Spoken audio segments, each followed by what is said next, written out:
오늘의 10분 말씀. 사도행전 20장 17절로 27절입니다. 계속해서 바울의 3차 전도 여행 예루살렘 복귀 여정을 살펴보고 있습니다.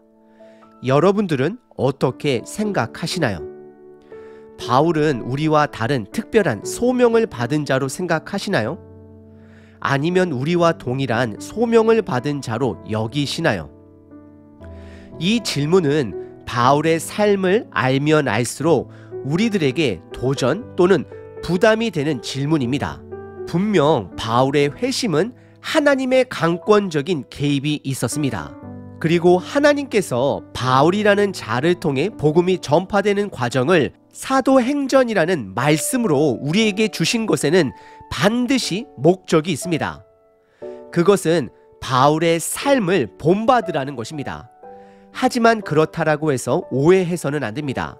하나님이 바울을 통해 이룬 결과 또는 그의 범접할 수 없는 열정이 우리의 목표가 되어서는 안 됩니다.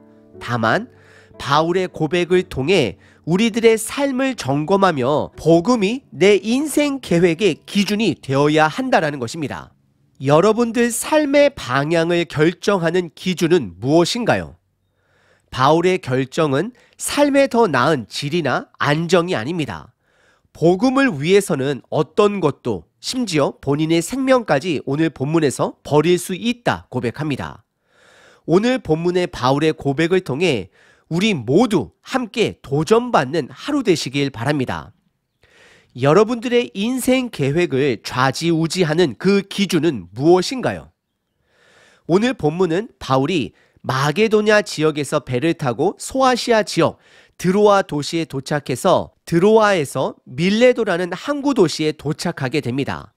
바울은 지금 오순절 전까지 예루살렘에 도착해서 지원금을 전달하기 위해 최선을 다하고 있습니다. 그래서 그가 3년이나 지냈던 에베소 지역을 들르지 않고 바로 항해하는 모습을 보게 됩니다.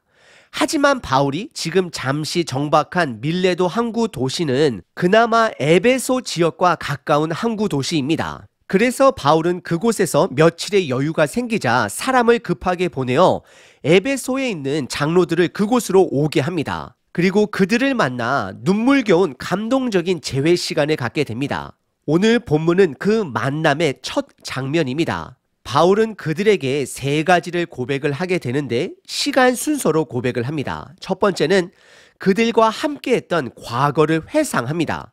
그리고 두 번째는 현재 본인의 상태를 고백합니다. 그리고 마지막 세 번째는 미래를 예견합니다. 오늘 본문의 바울의 고백과 우리들의 삶을 비교해 보면서 내 인생의 계획을 결정하는 기준은 무엇이 되는지 스스로 점검해 보시길 바랍니다. 바울의 기준은 복음입니다. 첫 번째 부분은 그들과 함께 했던 과거를 회상하는 바울입니다. 17절부터 21절입니다. 바울이 밀레도에서 사람을 에베소로 보내어 교회 장로들을 청하니 18절 오매 그들에게 말하되 아시아에 들어온 첫날부터 지금까지 내가 항상 여러분 가운데에서 어떻게 행하였는지를 여러분도 아는 바니 19절 곧 모든 겸손과 눈물이며 유대인의 관계로 말미암아 당한 시험을 참고 주를 섬긴 것과 20절 유익한 것은 무엇이든지 공중에서나 각 집에서나 거리낌 없이 여러분에게 전하여 가르치고 유대인과 헬라인들에게 하나님께 대한 회개와 우리 주 예수 그리스도께 대한 믿음을 증언한 것이라 라고 고백합니다. 17절에 바울은 밀레도 항구에 도착합니다. 그때 바울은 급하게 에베소 지역에 사람을 보내 교회 식구들을 오게 합니다. 밀레도 항구와 에베소는 약 45km 정도 되는 거리로서 사람을 보내고 다시 그들이 돌아오기까지 그쪽 지형을 고려했을 때 최소 3일 이상 걸렸을 것입니다. 그리고 바울이 타고 온 배는 화물선으로서 물건을 내리고 새로운 물건을 싣기까지 며칠 정도 그 항구에 정박해야 하는 상황인 것입니다. 18절에 에베소 교회 장로들이 밀레도 항구에 도착합니다. 그러자 바울은 장로들에게 내가 어떻게 에베소에서 과거에 지냈는지 장로 너희들이 증인이 됨을 고백합니다. 그래서 바울은 세 가지로 그의 과거 사역을 요약합니다. 첫 번째는 19절에 에베소에 있었을 때 어떤 관계도 고난도 시험도 다 인내했다라고 말을 합니다. 왜냐하면 바울은 그들에게 복음을 전할 목적을 갖고 있었기 때문입니다. 그리고 두 번째는 20절에 어디서든 장소에 상관없이 복음을 전했다라고 고백을 합니다. 사람이 많은 공중 장소에서도 전했고 집을 방문하여서도 복음을 거리낌 없이 전했다라고 고백합니다.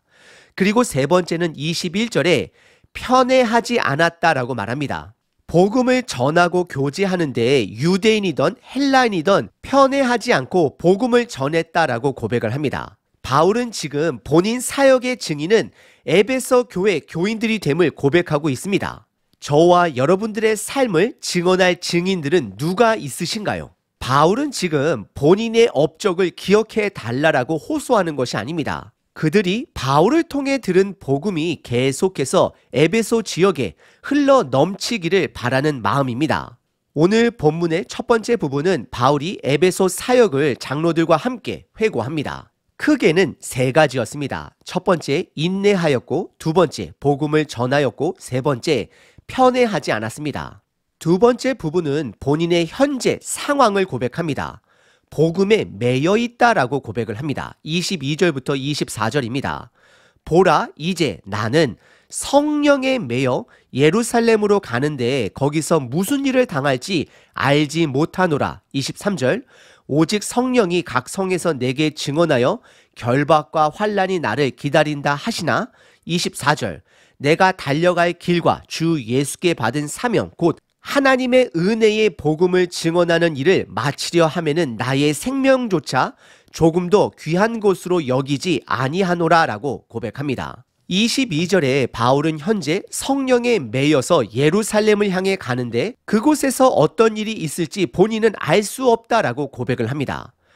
이 부분은 바울이 매우 수동적이면서도 매우 능동적이 됨을 고백합니다. 바울은 성령님에게 매여 있기 때문에 그의 삶의 방향의 결정은 매우 소극적이다라고 말할 수 있습니다. 타율적인 것입니다.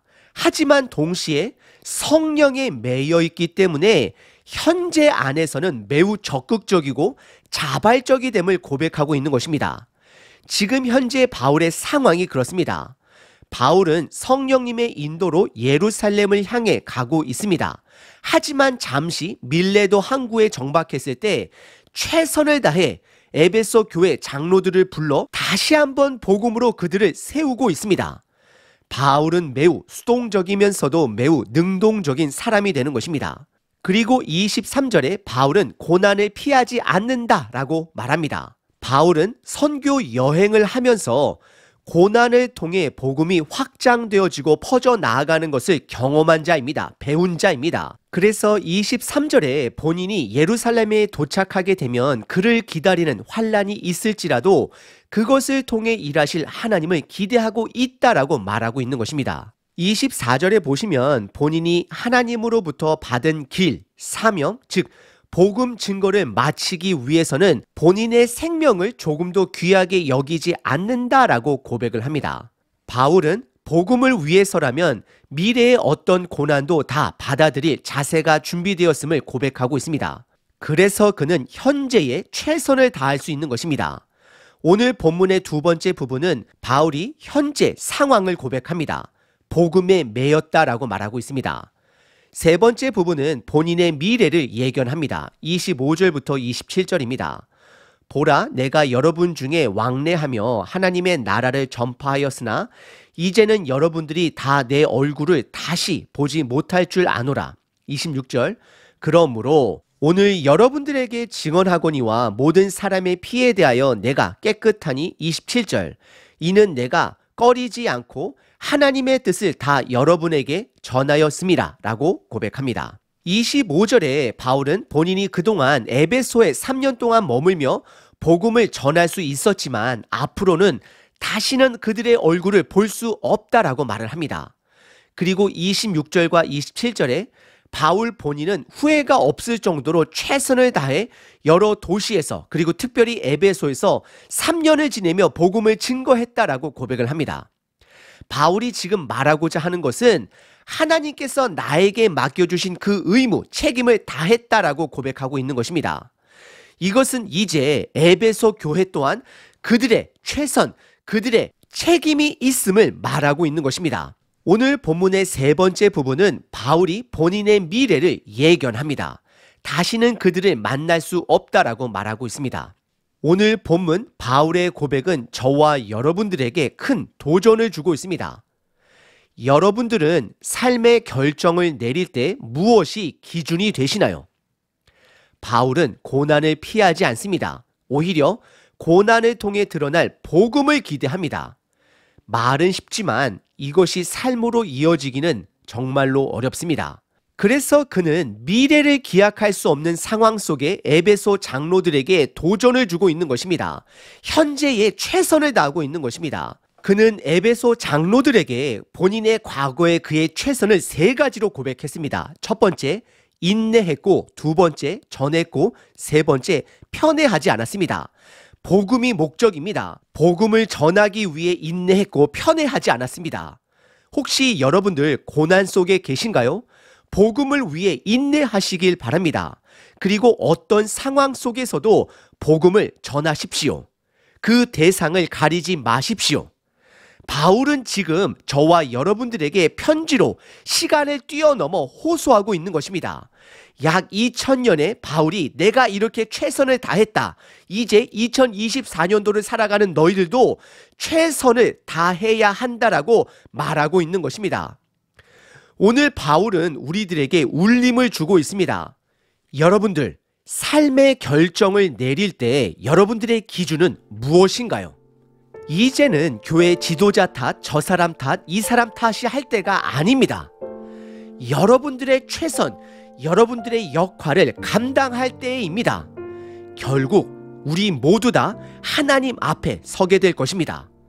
오늘 하루 우리들의 각자의 역할에 최선을 다함으로 복음에 매여 사는 자, 복음이 삶의 기준이 되는 자 되시길 도전합니다. 365일 기도문입니다. 시편 5편 3절. 여호와여, 아침에 주께서 나의 소리를 들으시리니 아침에 내가 주께 기도하고 바라리이다. 사랑의 하나님 아버지, 해가 뜨면 노래하는 새처럼 아침마다 주님을 향해 찬양하게 하소서. 나의 찬양이, 나의 기도가, 나의 고백이 복음의 매임으로 하루를 값진 삶으로 살게 하소서. 내 마음의 소리를 들으시는 아버지, 나의 모든 필요와 고통과 간구를 들으심을 믿습니다. 그래서 내가 어떤 상황 속에서도 복음을 증거할 수 있음을 고백합니다. 나의 삶에 고난이 찾아올 때에 그 고난을 피하기보다는 그 고난을 통해 드러낼 하나님의 복음의 일에 적극적으로 참여하는 한 사람 되게 하소서.